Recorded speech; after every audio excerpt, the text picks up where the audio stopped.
If you're asking, how can I live with myself if I leave my marriage to follow my heart? Here's how. Listen, it's no unknown fact that divorce rates are over 50% in this country right now. And yet so many people still see divorce as the absolute worst thing ever. But maybe it's not. Maybe divorce sometimes doesn't have to mean the end of a fairy tale, but the beginning of a different one.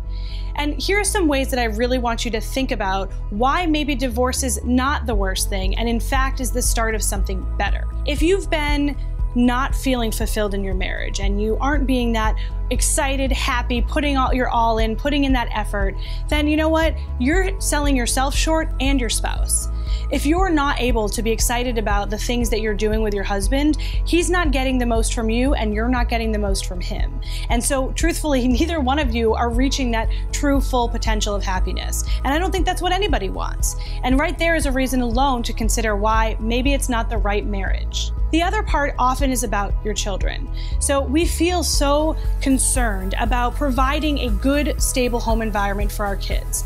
And to tell them that this isn't working, it's a change in the family structure, right? And you're terrified of what that means for their well-being, for their upbringing, their development.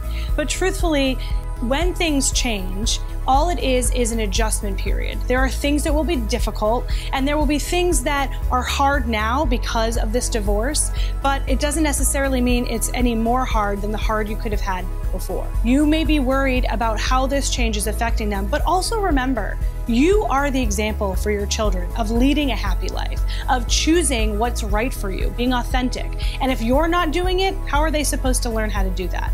How are they supposed to trust that it matters to live your true authentic life? And now the last thing I want to say about that is when it comes to your own happiness, we often put it last. And at some point along the lines, we decided that our happiness is not as important as other people's, especially our children, and even our spouse at times. Because we're so concerned about holding that family dynamic together, we ultimately will say, you know what, I'm just gonna stay in the family for the sake of the kids. The reason you're doing this is that you feel responsible for someone else's happiness. You're saying that you're responsible for your kids to be happy and for your husband to be happy. But what about your happiness? You're the only person responsible for that. And if you're not happy, you're not a good wife and you're not a good parent. So we need to be able to provide the space that fosters being honest and open and seeking true happiness if we want to show our children that that's what's important in life. Divorce doesn't always have to mean that things are going to be worse. And I think it's time we get that misconception out of our minds.